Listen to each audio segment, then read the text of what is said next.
Tales from Eastern and Southern Asia. Why the Parrot Repeats Man's Words. From Thailand. In ancient times it was not the parrot which was kept in the house by man and taught to speak, but the lorikeet. For people had found that this small bird was very intelligent, and he needed very little teaching.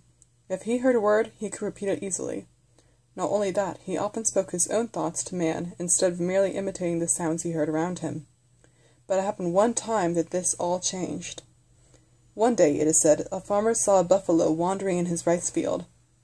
It was his neighbor's animal, but the farmer took the buffalo, killed it, cut up the meat, cooked some and ate it, and the remainder he hid. Part of the meat the man hid on the top of the rice house. The rest he hid in the rice bin. The next day the neighbor came looking for his animal, saying to the farmer, "Have you seen my lost buffalo?" The farmer replied, "No, I have seen no lost buffalo." But just then the farmer's lorikeet spoke up. "My master killed it. He ate some and hid some. Part he hid in the rice bin, and part he hid over the rice house." When the neighbor heard this, he looked in the places the bird had mentioned, and there he found the buffalo meat. But the farmer said, "Yes, this is where I keep meat, but I do not see your buffalo. This is the meat of another animal." The lorikeet called out again, "He killed it. Part he hid in the rice bin, and part he hid over the rice house." The neighbor was perplexed. He didn't know whether to accept the word of the man or the bird, and so he took the matter to court. The trial was set for the following day. The farmer who had stolen the meat said to himself, "Why should the word of a lorikeet be taken, rather than my word?" That night he took the bird from its cage and placed it in a large brass pot. He covered the pot with a cloth, so that it was dark inside. Outside, the night was clear and bright. The moon was full, but inside the pot the lorikeet could see nothing of this. The man began to beat on the pot, softly at first, then more loudly, until it sounded like thunder.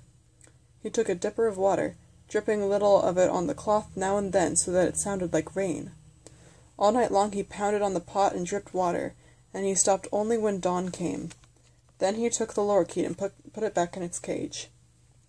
When it was time for the trial, the farmer took his bird and went to court. The neighbor who had lost the buffalo told how the lorikeet had instructed him to find the stolen meat. The judge asked the lorikeet for his testimony. The bird repeated what he had said before. He killed the buffalo. Part he hid in the rice bin, and part he hid over the rice house.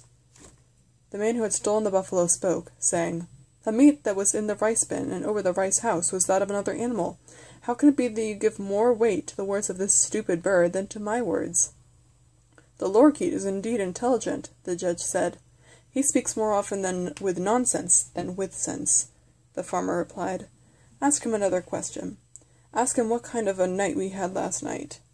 So the judge asked the lorikeet, which replied, "Last night was dark and stormy. The wind blew, the rain poured down, and the thunder roared." "If you can remember," the farmer said, "last night was calm and clear, and the moon shone with all its brightness. Can you now condemn me for a crime on the testimony of this bird?" The people were convinced, and the judge was convinced too. They said, "No, you are innocent, and your life was endangered by the witless testimony of the lorikeet. Henceforth we will not keep this bird in our houses and care for him as though he were one of us." So the man who stole the buffalo was freed, and the lorikeet was expelled and sent back into the forest. The lorikeet lived as he had before he had known man, fending for himself and caring for his own needs. But one day the lorikeet saw a new bird in the forest, larger than himself and covered with brilliant red and green feathers. He spoke to the new bird, asking him who he was. "I am the parrot," the bird answered. "I have come from the south, and now I am going to live in this country. I speak the language of man." Then the lorikeet said, "Welcome to the country. As you are a stranger here, accept my advice and warning. I too speak the language of man. For many years I was kept in man's house and cared for. I saw with my eyes and heard with my ears. I spoke not only words that man spoke, but what was in my own mind as well. But when I said what was in my own mind, it displeased man, and I was driven away. This is my warning. When man learns that you can speak his language, he will capture you and bring you into his house.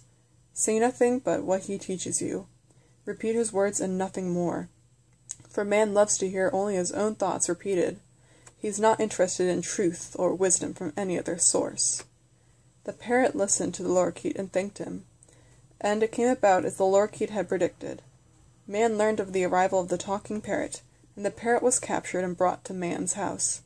He was fed and cared for, as once the lorikeet had been cared for, and he was taught the things that man wanted him to say.